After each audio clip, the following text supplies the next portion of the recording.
One of the things that I think is really worrying by this activity in the Middle East is that countries that have thought that the international situation is basically stable are now going to think to themselves, well, actually, it's a mistake not to have nuclear capability of our own. Hello, welcome to One Decision. I'm your host, Sir Richard Dearlove, the former chief of MI6, and today our guest is Sir David Manning, a very distinguished retired British diplomat who has filled many senior positions: ambassador in Israel, ambassador to the United States, diplomatic advisor to the Prime Minister, ambassador to NATO. In fact, his career is pretty unique. David, welcome to One Decision. It's really fantastic to have you on the podcast because in the past we have done so much together in different times. Well, thank you very much, Richard. It's lovely to be with you. The obvious issue to start with, taking your Israeli experience as a primary qualification, is what's happening at the moment in the Middle East and with Iran in particular. And, I've just been listening to the latest report of the interview that's been conducted this afternoon with Khamenei, the supreme leader, and he seems to be unsurprisingly intransigent. Demand that Trump sort of seemed to be making that Iran, quote unquote, should surrender, which is pretty unthinkable for them to do. So I just wonder, how you interpret the situation now and what direction you think it's going to go in. I think that the operation started out probably as aimed at destroying Iran's nuclear program. And this is something that goes back an enormously long way as far as Netanyahu's concerned. And he's, I think, wanted to do this at various points in the last 25 years. And he now sees a series of circumstances which seem propitious for him to do this. I think it's broadened out. It may always have been part of his agenda that at the same time he hoped this might bring about regime change in Iran. But the way in which he seems now to be trying to bring down the regime in Tehran makes this a very big political roll of the dice, I think. So we're looking at an Israeli play here that seeks both, I think, to destroy the program, the nuclear program, the weapons program, but also to, if they can, to make this the cause of such upheaval inside Iran that the Iranians will get rid of the regime. Like you, I'm struck by the fact that President Trump has called for the total surrender of Iran. And like you, I think that's extremely unlikely. And I think the question now is how far the Israelis press on, how far they press on with Trump's support, and whether or not he really does decide to become involved in this campaign, as clearly Netanyahu wants him to, by using American bombers to attack the Fordo nuclear installation, which is very heavily fortified and deep underground, and probably only the Americans with their busting bombs have the power to deal with this, or whether Trump holds back and decides actually, despite the rhetoric, he is going to look for some kind of deal and try and push the regime into agreeing some kind of diplomatic arrangement whereby they forego their nuclear capability without the use of American weapons. He's just said in an interview, I might not. I mean, to quote him, Yes. He said, well, you don't expect me to answer that question, which is, of course, a completely unsurprising reaction. But just to go back to the issue of regime change, I think you and I both understand very well that there is no organized opposition inside Iran. It's very difficult to see the street sort of rising up given the repressive force that the regime controls. So I'm sort of puzzled by the concept of how regime change might take place unless, for example, there was some sort of loyalist army coup, if you see what I mean. I mean, Yes. A group of army officers who thought, well, hang on, it's going to be better to negotiate than not negotiate, and therefore pushed the supreme leader out on the grounds that, he was getting too old to do the job? I'm personally doubtful that that will come about. It seems to be change in Iran is much more likely to come about as a result of a squabble after the supreme leader dies. He's not going to be there forever. I suspect that the idea that the Iranians will change their regime at the behest either of the Americans or the Israelis is something that they will all resist. Whether when he goes, whether when the supreme leader goes, there will be some sort of power struggle seems to me to be a different question. And if it's internally generated, I find that a more plausible option, frankly. But standing back from the specific issues that we're dealing with at the moment or watching on a day-to-day basis, I mean, of course, what's happened in the Middle East with the decline in the power of Hezbollah, the military defeat of Hezbollah, the disappearance, the extraordinary disappearance of the Assad regime. I believe you and I went to Syria together with Tony Blair, I seem to recall. We did. It was an amazing experience and one for which he got quite a lot of stick at the time. But I think we both felt at least it was worth a try. If you don't go, you don't know. But I mean, this sort of exhibition of raw Israeli power after really the catastrophic failure to predict a crisis in Gaza. How do you sort of view that now, given your knowledge and understanding of, let's say, the aggregation of the rather extraordinary intelligence capability plus the aggregation of a very sophisticated weapons and defense capability that the Israelis have? I think Netanyahu does believe that he's in a position to try and, as he sees it, remake the Middle East and make Israel the dominant regional power.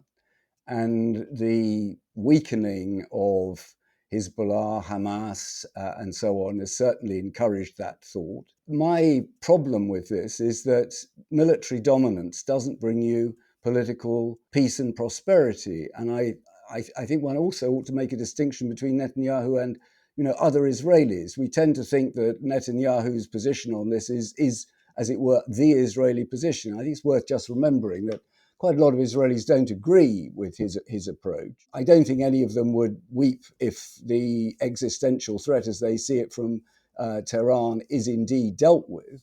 But I think the problem they've got is the neighborhood they live in. And when you start these campaigns, they're much harder to end very often than they are to begin.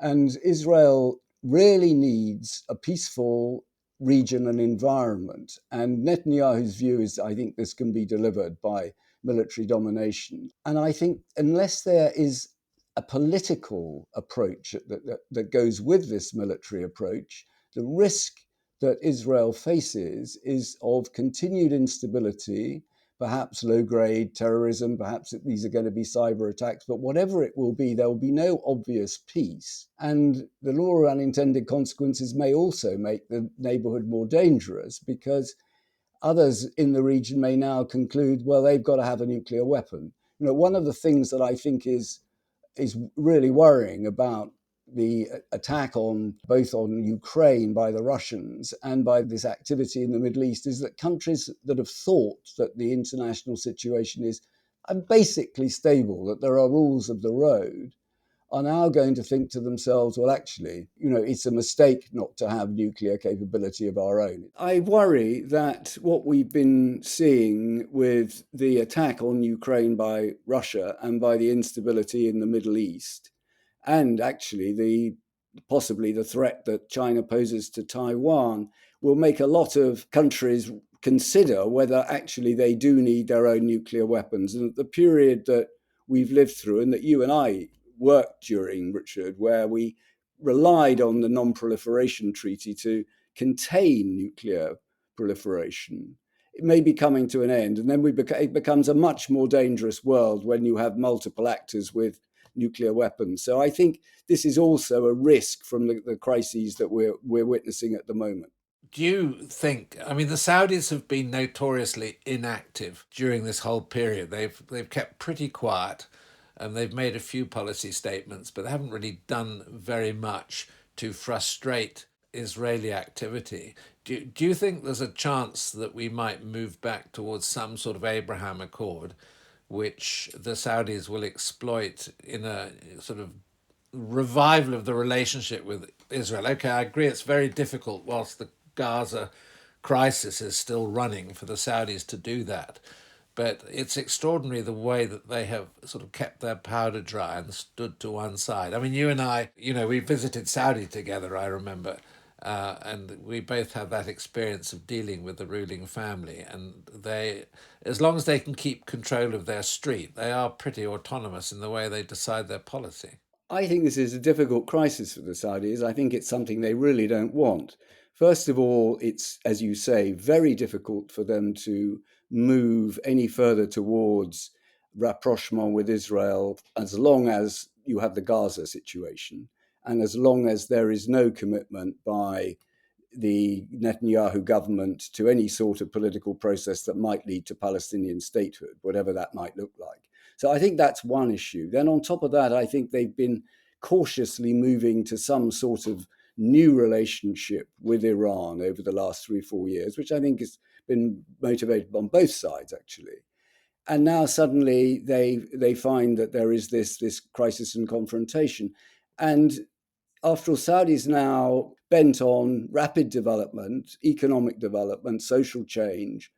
And I think it would like to see a stable regional arrangement. And both of these crises make that very difficult. So I think both with Israel and with Iran at the moment, they're in a sort of a watching mode and hoping that somebody else will bring these two crises to an end so that maybe they can get back in and pursue the sort of relationship that you were talking about. I mean, you having been ambassador in Washington, a key post, both of us having spent considerable amounts of our career dealing with the US and US issues, I think the question I'm really keen to hear your views on is whether you think Trump signifies a permanent change in US sort of foreign policy in particular, or is this just another dose of isolationism? Or really, is MAGA republicanism an aberration which is going to disappear, let's say, at the midterms if Trump were to lose those elections? So, I mean, you've got a variety of possibilities there, but I'm so keen to hear what you feel. It feels to me, Richard, more like a fundamental change than a temporary blip. I, like you, would very much like to see the relationship between Washington, Britain, and the Western partners sustained on the basis that we've known it. But I think that's quite hard to imagine now. We have in President Trump somebody who is quite clearly not interested in leading the Western alliance in the way that his post World War II predecessors have done. It's become a cliche to say he's transactional, he's interested in America first, but he's clearly not only not interested in alliances, but suspicious of them. He has called the EU an organization that's designed, I think, if I quote him, to screw the United States. He's at best highly equivocal about NATO. These are fundamental building blocks in the Western alliance. And the current American president is clearly not enamored of either of them. How much damage will be done over the period of this presidency remains to be seen. But even if we look at just policy differences with President Trump, the idea that, and of course they're clear on things like Ukraine as well as on Gaza and so on, the idea that you have an American president who can say what he said about Canada, can threaten Greenland, can declare a trade war on his partners, and at the same time apparently give a pass to somebody like Putin in his unprovoked aggression against Ukraine and all that means for Western alliance. I think it's quite hard to imagine that doesn't do lasting damage. It will obviously be different with a different personality. But I think what you can't do after the Trump experience is go back to having that sort of sense of trust and community unchallenged. There's always going to be, well, if this could happen once, it could happen again. So I do think something quite profound is happening. I also think, as an additional point, that certainly for me and my generation, and probably for you, I mean, I think we always looked to America as the organizing principle, if you like, of liberal democracy. It was the champion of it. It was imperfect. We're all imperfect, but the shining city on the hill idea was not wholly fanciful. And I think that's going to be very difficult to restore after one sees what's happening to the fabric of American democracy under Trump. So I think the combination of this shock to post-war system, the uncertainty about how America is going to handle its relations with its allies in future, the spectacle of what is going on domestically, I think all that, for me, I think that is going to change basic working assumptions about how must we deal with America, how must we approach this relationship. But there are two aspects which I think are obvious. One is the compulsion that is created for Europe to look after its own defence. So there's this sort of rethink of what NATO member countries' contribution should be to NATO. And of course, we've got the NATO Summit coming up next week. Obviously, you've got unique experience having been at NATO in a key position. Where do you think we're going to go next week? Is it going to be insistence by the United States on 3.4%, 3.5%? We've already got Poland spending way above that. We've got a very big change of attitude in Germany. I mean, this seems to me almost a historic moment for NATO in its post-war existence. What are your observations on that, David? First of all, I think Trump was obviously right to tell the rest of NATO that it needed to spend more, that it needed to modernize, that it needed to take responsibility for much more of NATO's operations and defense. And I do think the Americans will insist on the 3.5% target, which, as I understand it, Mark Rutte, the NATO Secretary General, wants to top up with 1.5% additional spending on what is going to be infrastructure and additional spending on aspects that you can argue are important for defense. So, transport links, whatever it may be. And I think the Americans will insist on that. I think the question is how many people sign up for it? What target date are they willing to attach to it? And I note that the British government's equivocal about this. We've had the Chancellor this week saying that she's kicking the 3.5% target into the next Parliament. Although we've now committed ourselves in Britain after the defence review to reach 2.6% in this Parliament. I mean, I have questions about this. Is this enough, and is the timetable too leisurely? We also have plenty of people in Europe, very well qualified, military, but not only military, saying Russia is possibly contemplating some kind of attack on a NATO member before the end of this decade. And we know how slow military spending is to get underway and how cumbersome procurement can be.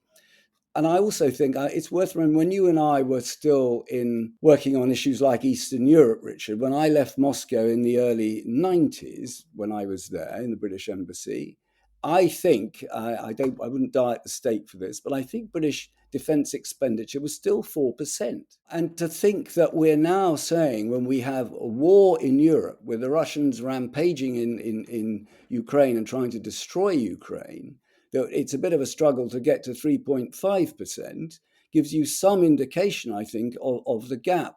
And Trump is right. I mean, it's worth saying, it's worth adding, it's not just Trump, as you and I know. I mean, people like Bob Gates, who was defense secretary under both George W. Bush and Obama, warned the Europeans they must do more. And the fact that we are in this parlous state with our armed forces and our capacities is not something that was not foreseen. It has been a political choice. And so we have run down our capabilities in an alarming way. I'm all in favor of the shift. I think the biggest, the most important thing that's happened is the shift in Germany. I think with Chancellor Merz coming in and clearly being really serious about doing something about defense expenditure in Germany, it's such a big economy. If you start going up 1 or 2% in Germany, really, and it's effectively spent, you could have a very different capability. But it will take time. And the question is, have we got time? This may well come down to the lessons that we take militarily out of Ukraine. And the question is, actually, how are you going to spend the money and what capabilities are you going to develop? To this extent, I think that the UK Strategic Defence Review does, to an extent, point this issue out. But at the moment, I don't see the government reacting to it. And in fact, what they've done is they've actually pumped up the figure to 2.8 by including the security and intelligence budget, the SIV, which you and I are so familiar with. And they've pushed additional stuff into it to make it look bigger than it actually is. I find this extremely worrying. I think that we have to show that we are suddenly vastly more agile in producing low cost, effective technologies like the Ukrainians have shown with their drones. It's an amazing achievement what they've done. If you think that whatever pressure they're now under, they have been resisting the Russian military for over 3 years and holding them in place pretty much. This is an extraordinary achievement, and they've done it through their inventiveness as well as because of their extraordinary courage. And I think when it comes to things like drones and these technologies, we have so much to learn.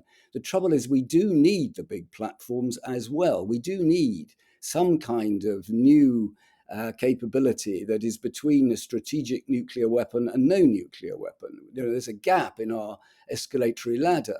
We do need new submarines. We have got to find ways of building these things. But the urgent necessity, I think, is to show that we can very quickly adapt to the sort of new battlefield that has been pioneered in Ukraine by the Russians too, by their asymmetric warfare, by the little green men, by the things they've tried to do, and I imagine would try to do if they had the Baltic states in their sights. So I think this has to work at two levels, and it does need the money and it does need the urgency. Would you favour Ukrainian membership of NATO? And if we don't give them membership, what actually do we do? What's our relationship going to be with the biggest, most battle hardened military in Europe? I mean, they've now got 1 million men, I think, under arms, more or less. They've proven themselves as a very tough and formidable opponent. I mean, they become a key part of European security. And, in fact, they're going to be the front line with Russia. So whatever arrangement we have in the future, it's going to have to be institutionalized, in my view, in some way. Well, I agree with that. I would favour Ukrainian membership of NATO, and I would favour it because I think the only way you have a very clear line that stops possible resurgence of violence and Russian activity across this border, if it's clear that Ukraine is inside a really effective NATO. I mean, that does presuppose that the Americans are absolutely committed to NATO, and we're not going to have any equivocation about Article 5. I wouldn't have said that before, certainly 2014. It seemed to me that it would have been quite a neat arrangement if the Ukrainians had lived alongside Russia in a fairly peaceable bilateral relationship, perhaps not Finlandized in the old way that you and I knew about Finland in the Cold War. But, these were two countries and two societies enormously intertwined. But I think that what Putin has done since 2014 and certainly since 2022 has made that absolutely impossible. The idea that they can live alongside. Putin clearly wants to eliminate Ukraine as an effective sovereign state. And the only way I think that certainly the Putin regime in Russia will get the message is if that is completely impossible, because we are not going to allow Ukraine to go through this again. Like you, though, I don't think it's about to happen. I don't think Trump can entertain this idea. So what do you do instead? And the degree to which there is cooperation between NATO and Ukraine will depend on what sort of Ukraine can be sustained if the Americans decide that they're not going to continue with their aid at current levels. What will we actually be able to do? And were there to be some sort of truce, peace deal, whatever, what sort of institutional links will be possible? I assume these will not be something that the Americans are hugely enthusiastic about. I might be wrong about that. I think they are something that the Europeans will be much more enthusiastic about. So, query, what would the Europeans do? is there scope for UK plus the EU, which we now have in embryo with the new defence arrangements that the Prime Minister has negotiated? Can you then see this embracing much tighter relations with Ukraine? And my guess is that's what the Europeans will want, not just for the sake of Ukraine's independence, because as you point out, Ukraine is the front line, and it will be very important that we have the maximum degree of solidarity in Europe, as long as we've got Putin with his imperialist and revanchist vision. I mean, I do find this the most worrying aspect of the current situation. Well, what I would say is that it appears in the last 6 to 8 weeks that, Trump hasn't actually withdrawn support from Ukraine in quite the way that he threatened. I mean, it's clear that they're still getting the intelligence support and, the advice from Wiesbaden that's so important to them militarily. And okay, maybe the funding isn't quite flowing in the way. And I mean, I have discussed this in a podcast with Rubio, and Rubio is pretty tough on Ukraine, interestingly. Do you agree with me that there might be a sort of nuanced shift in their policy, in spite of the sort of crazy things that Trump still does, like refuse to agree a G7 statement? I think it's become more nuanced because Putin hasn't responded in the way that, in my view, naively, Trump hoped he would. And if Trump really believed he would get at least a ceasefire by day 100 of the new administration, there's clearly nowhere in sight. And so I think he probably feels frustrated about this. So I do think he is, for the moment anyway, willing to keep up whatever levels of support and pressure there are. It does not persuade me that basically he would not be unwilling to do a deal that's not favorable to Ukraine. I can't prove that, but that's my suspicion. And I think the fact that we've again seen him slightly shift position in the last few days, talking about maybe Putin could negotiate some kind of deal with between Israel and Iran. And now perhaps, the reason that the war is there is because Putin was kicked out of the G8. This would never have happened if he'd been president. I mean, all these are signs, I think, that Trump still hankers after a big relationship with Russia and sees Ukraine as very much a subordinate player and isn't really interested in, the values that are at stake here, the defense of democracy, the threat that Putin poses. I, like you, I take encouragement that the worst hasn't happened, but I think let's see what he says when he goes to the NATO summit, Trump, assuming he does and that the Iran-Israel crisis doesn't prevent that. I mean, you mentioned he didn't see Zelensky in the margins of the G7. And let's see what he says when it comes to continued NATO support for Ukraine. You and I, know France politically pretty well, having served there in the embassy. And, I had a lot to do, as you did, in a senior position with the French government. You've now got this extraordinary position where, the Rassemblement National looks as though it's the largest party, or could be the largest party, with Le Pen disqualified legally, probably for running for the presidency. Therefore, it falls back on this young character, Bardella, who's clearly very smart and very interesting. And similarly, I find it extraordinary that you've got a situation in Germany where the BFV, the German Security Service, have just listed the largest right-wing party as an extremist organisation. So the AfD, which is commanding 20+% of the vote, is being sort of signified as a political pariah. If you aggregate these issues, I do find this uncertainty about how the hard right is really ingratiating itself into a significant political position in very key countries in Europe. There are similarities and there are differences. They're not the same hard right across Europe. You can see, if you include in your category, Richard, Giorgia Meloni in Italy being very staunch on Ukraine and NATO, whereas Orban is just the opposite. And the far right in France, if we can call them that, or the hard right, clearly have taken their distance from the AfD in Germany. this is such a complicated issue. I think there are things that are in common, though. I think there's a sense that liberal democracy has failed or doesn't deliver in the way that a lot of people want it to.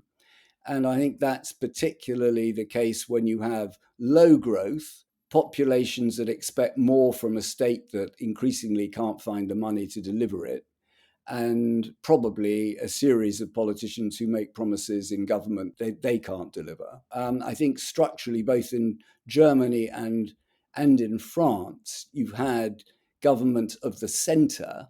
And so if you want to protest, you almost by definition have to go to parties on the extreme. So I think that is part of the explanation. It's not the whole explanation for the rise of Le Pen and the rise of the AfD.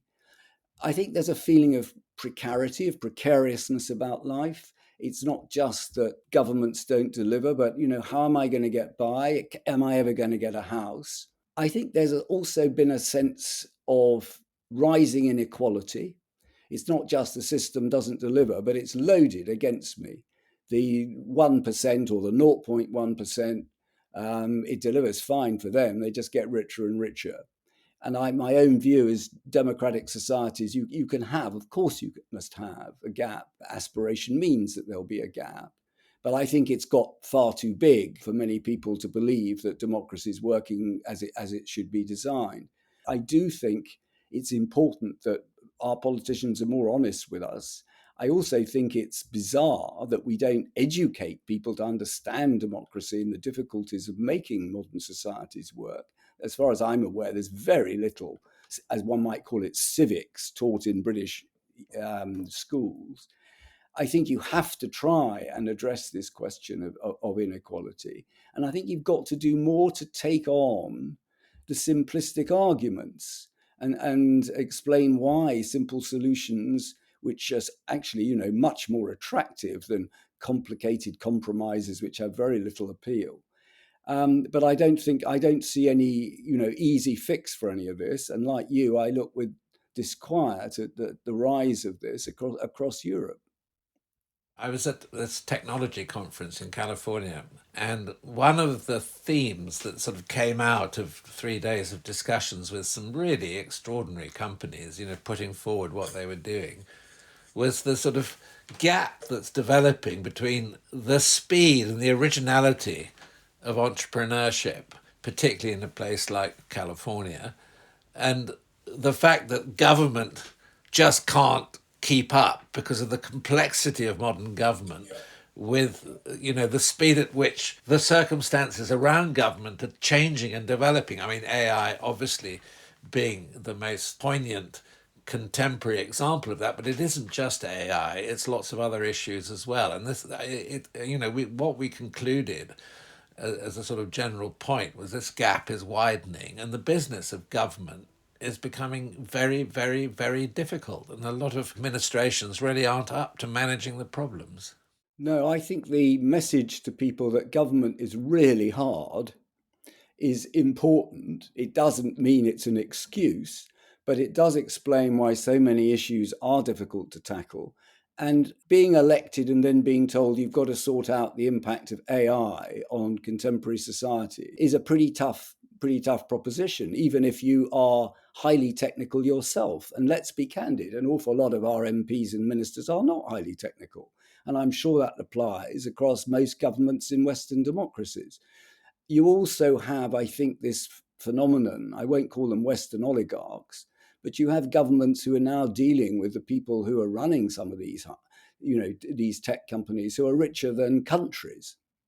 So the impact these companies can have on what's going on in government and what's going on in their societies is out of all proportion from anything I think would have been true maybe 25 years ago. So I think the whole landscape of government has become much harder, and the forces at work on government are quite different from the ones that certainly you and I grew up with.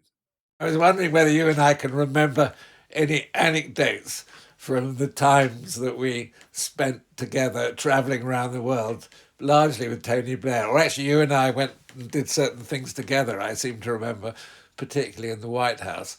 I mean, I do remember being on I think you were on it, on a Hercules aircraft flying into Afghanistan. Were you on that flight? I was. And Yes. we got brushed by radar, and all the chaff. This thing's that the stuff that they fire out of the side. So there are we flying in the darkness into Afghanistan, and I remember as we got on board, the crew's advice was, don't put your flak jackets on, sit on them.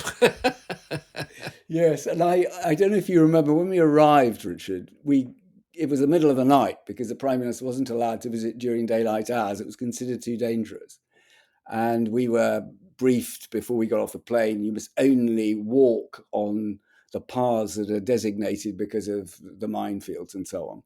But the thing I remember that was, charming in its way was when he came off the Hercules in the middle of the night, a band struck up. Yes, I remember that. And I can remember somebody saying to us, well, that's awfully nice. Is that the Afghan national anthem? And somebody turning and saying, certainly not. That's God Save the Queen. And it was just sort of one of those extraordinary moments, really, that live with you forever. The other one I remember is you and I've mentioned this before in the podcast, but as we were both there together, the super high-speed banquet in Saudi Arabia when we arrived late, and you couldn't pick your fork up before the dish beneath it disappeared and the next one was shoved underneath. Right. I mean, sometimes these banquets are so enormous that it's quite a good thing if you find you've missed 2 courses because you blinked. But you're quite right. It was... I think speed dining is what I'd call it. And I also remember that you and I were placed very high on the table. So we were sitting right in front of the Saudi TV cameras. Do you remember that? Yes, it's very uncomfortable. You can understand why royalty always insists they mustn't be filmed while they're eating. It's very, very inhibiting, I must say. It's also very curious. Any time in my life I've eaten off a gold plate. I don't know about you, but I remember that too. Look, David, thank you so much. It's great talking to you. It's really wonderful having the benefit of your long experience and wisdom on foreign affairs. And it's great as well remembering a few of the extraordinary situations we shared together earlier in our careers. So thank you very much. Well, thank you, Richard, very much, and hope to see you soon. So stay tuned to One Decision, because next week we are going to be at the NATO Summit. I'll be there with Kate McCann, and we'll be following up in detail on some of the issues I've just discussed with Sir David Manning.